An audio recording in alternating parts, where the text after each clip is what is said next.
Assalamualaikum warahmatullahi wabarakatuh. Anak-anak yang saleh dan saleha yang ada di rumah. Alhamdulillah bisa berjumpa lagi ya bersama Ustazah Rita di sini. Alhamdulillah Ustazah dalam keadaan sehat dan semangat. Bagaimana anak-anak keadaannya di rumah? Mudah-mudahan selalu sehat dan semangat ya. Oke, alhamdulillah ya, hari ini hari Senin 9 November ya. Di pagi yang mendung ini karena hujan ya tadi subuh ya. Jadi udaranya sejuk. Mudah-mudahan tetap semangat ya anak-anak dalam belajar. Oke? Oke, baik. Jadi kita mulai dulu pembelajaran tematik hari ini ya. Ya, hari ini tema 4 kewajibanku dan hakku, subtema 2 peranku di sekolah, pembelajaran 3. Kita mulai pembelajarannya dengan baca basmalah. Bismillahirrahmanirrahim.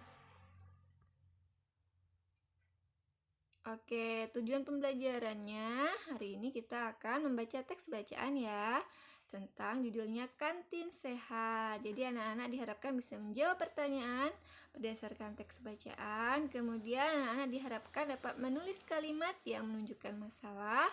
Kemudian anak-anak diharapkan dapat menuliskan kalimat yang menunjukkan saran.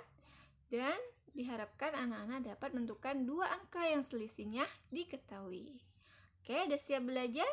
Oke, pastinya sudah siap dong ya. Oke, kita lanjut. Oke, kita lanjut ya anak-anak. Iya. Oke, ini adalah teks bacaannya yang judulnya adalah Kantin Sehat. Ya, Ustazah bacakan ya. Kantin Sekolah Salman sebulan yang lalu mendapatkan penghargaan sebagai salah satu kantin sehat tingkat Kota Madya Depok.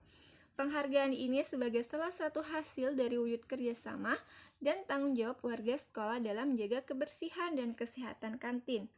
Penghargaan itu mereka pajang di tembok kantin bersebelahan dengan papan aturan yang berlaku di kantin. Di depan kantin terdapat beberapa tempat sampah dan wastafel untuk mencuci tangan agar setiap orang dapat mencuci tangan sebelum dan sudah makan. Kalian masih ingat doa sebelum makan? Yuk lafalkan bersama. Pasti ingat dong ya, ini udah dari TK, anak udah hafal ya. Allahumma barik lana fima razaqtana wa qina azabannar. Yang artinya, ya Allah, berkatilah rezeki yang Engkau berikan kepada kami dan peliharalah kami dari siksa api neraka. Murid-murid antri berbaris rapi saat akan membayar makanan dan minuman. Petugas kantin tidak bosan mengingatkan murid-murid untuk membuang sampah pada tempatnya. Murid-murid juga saling mengingatkan agar senantiasa menjaga kebersihan diri dan kantin. Makanan yang dijual di kantin adalah makanan-makanan sehat. Makanan yang sehat adalah makanan yang tidak mengandung bahan-bahan tambahan pangan berbahaya dan berlebihan seperti pewarna, pemanis, dan pengawet. Selain itu, makanan juga harus tertutup sehingga tidak dihinggapi lalat. Dengan makanan yang sehat, murid-murid akan terjaga kesehatannya. Semua warga sekolah sebaiknya menjaga kebersihan dan kesehatan kantin. Hal itu merupakan kewajiban warga sekolah. Jika kewajiban dilakukan, maka kita akan mendapatkan hak dari manfaat kantin yang bersih. Kantin yang bersih akan menjadikan lingkungan kantin sehat. Tidak ada sampah berserakan, lalat berterbangan, dan kuman penyakit yang tersebar. Semua warga sekolah pun senang karena tempat untuk makan menjadi nyaman dan sehat. Oke, bagaimana dengan teks bacaannya? Sudah Ustazah bacakan? Anak-anak juga sudah menyimak kan? Oke, kalau sudah dibaca dan menyimak, yuk kita menjawab pertanyaan berdasarkan teks bacaan. Oke, kita mulai dari nomor 1 ya. Oke, mengapa Sekolah Salman mendapatkan penghargaan kantin sehat? Ayo, siapa yang tahu? Iya, betul. Karena sebagai salah satu kantin sehat tingkat Kota Madya Depok. Ya, karena selalu apa? Ya, karena selalu menjaga apa? Menjaga kebersihan kantinnya sehingga termasuk salah satu kantin sehat tingkat Kota Madya Depok ya. Kemudian nomor 2. Tuliskan fasilitas apa saja yang mendukung kantin sehat di Sekolah Salman. fasilitas apa nih? Ya, di depan kantin terdapat beberapa tempat sampah dan wastafel ya. Kemudian yang ketiga, apa fungsi wastafel yang ada di depan kantin? Mengapa harus cuci tangan sebelum dan sesudah makan ya? Fungsi wastafelnya apa ya?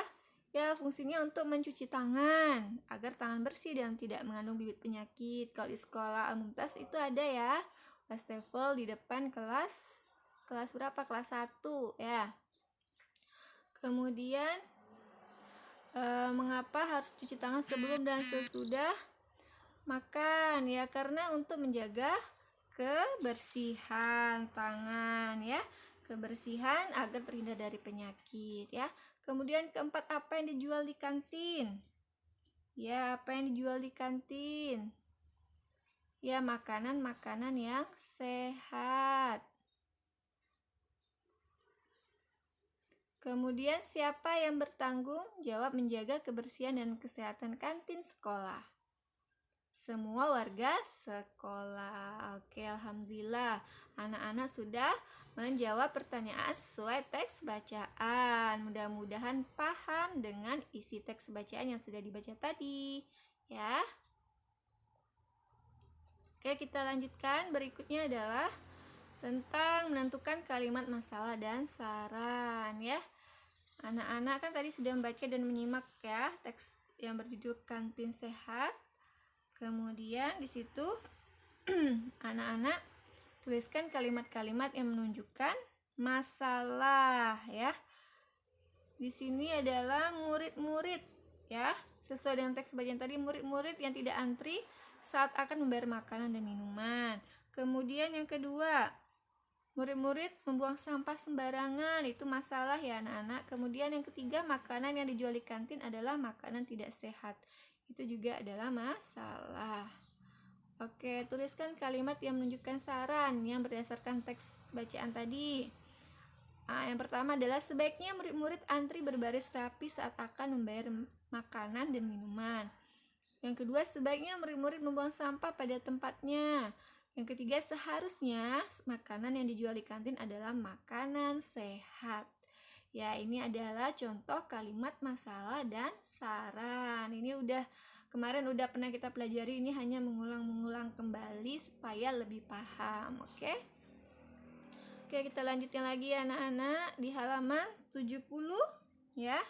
Di sini di halaman 70 memahami kalimat saran. Ya, di sini kalimat saran. Kalimat saran itu apa? Ya, kalimat saran itu adalah kalimat anjuran atau nasihat yang biasanya menggunakan kata sebaiknya, seharusnya, hendaknya, dan sebagainya. Ini juga udah saya jelaskan ya kemarin-kemarin. Jadi kalimat saran ditulis dengan bahasa yang baik dan sopan agar tidak menyinggung orang lain. Sebelum menyampaikan saran kepada orang lain, kita perlu mengetahui masalahnya terlebih dahulu ya. Oke, kemudian tuliskan kalimat saran dari masalah-masalah berikut. Misalnya yang pertama, tempat sampah di kantin sudah penuh sehingga sampah berserakan. Ini ada di halaman 71 ya. Sarannya apa? Sebaiknya sampah yang sudah penuh dibuang ke tempat pembuangan akhir.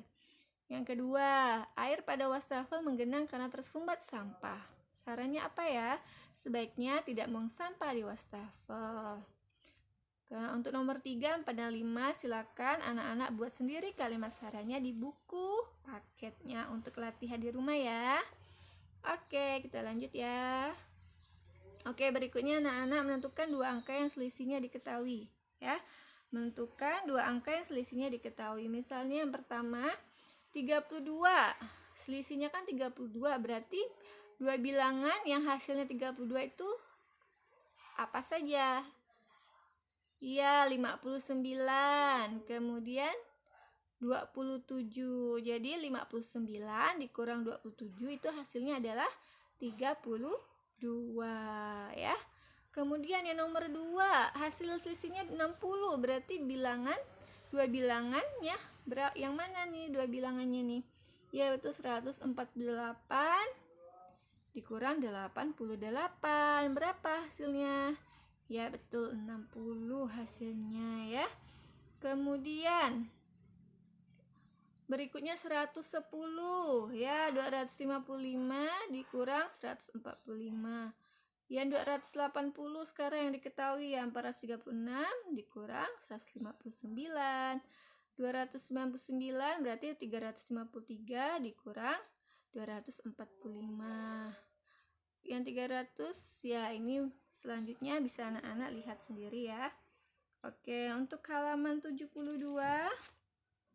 ya, halaman 72 anak-anak bisa lihat menyelesaikan soal cerita. Di halaman sekolah terdapat dua jenis bunga, yaitu bunga mawar dan bunga anggrek. Selisih banyaknya bunga mawar dan anggrek adalah 35 bunga. Bunga mawar lebih banyak daripada bunga anggrek. Tuliskan 3 kemungkinan berbeda banyaknya bunga mawar dan bunga anggrek. Tuliskan kalimat matematikanya. Ya, seperti ini nomor 1, berarti 50 dikurang 15 sama dengan 35. Yang kedua, 45 dikurang 10 sama dengan 35. 40 dikurang 5 sama dengan 35. Jadi hasilnya 35. Anak-anak bisa buat 3 kemungkinan yang dari 2 bilangan. Kalau dikurangi itu hasilnya 35. Dari contoh Ustazah ini pasti masih banyak lagi contoh yang lain. Mudah-mudahan paham ya. Oke, menceritakan kewajiban yang sudah dilaksanakan menaik kebersihan dan kesehatan di sekolah. Melaksanakan piket kelas ya. Kemudian membuang sampah pada tempatnya, mencuci tangan sebelum dan sudah makan. Oke, jadi anak-anak ya. Jadi dari pembelajaran tadi mudah-mudahan anak-anak paham ya. Dan di situ ya tentang kantin ya. Jadi kalau namanya kantin itu adalah tempat kita membeli makanan. Jadi kantin perlu dijaga kebersihannya agar apa? Agar warga sekolah dan lingkungannya senantiasa sehat. Jadi menjaga kebersihan kantin merupakan kewajiban seluruh warga sekolah. Salah satu cara menjaga kebersihan kantin adalah dengan cara tidak membuang sampah sembarangan. Kemudian ya di sini ada di hadis riwayat Baihaqi, Nabi Muhammad SAW bersabda, Al-Islamu nazifu fatanazzafu fa innahu la yadkhulul jannatul la nazifu ya. Agama Islam itu agama yang bersih, maka hendaklah kamu menjaga kebersihan. Sungguhnya tidak akan masuk surga kecuali orang-orang yang bersih. Jadi Allah menyukai kebersihan. Untuk dapat masuk surga Allah, kita wajib menjaga kebersihan diri dan lingkungan. Baik, sekian dari Ustazah, semoga bermanfaat hari ini ya. Ya, anak-anak tetap semangat dalam menjalankan kegiatan belajarnya hari ini. Oke, assalamualaikum.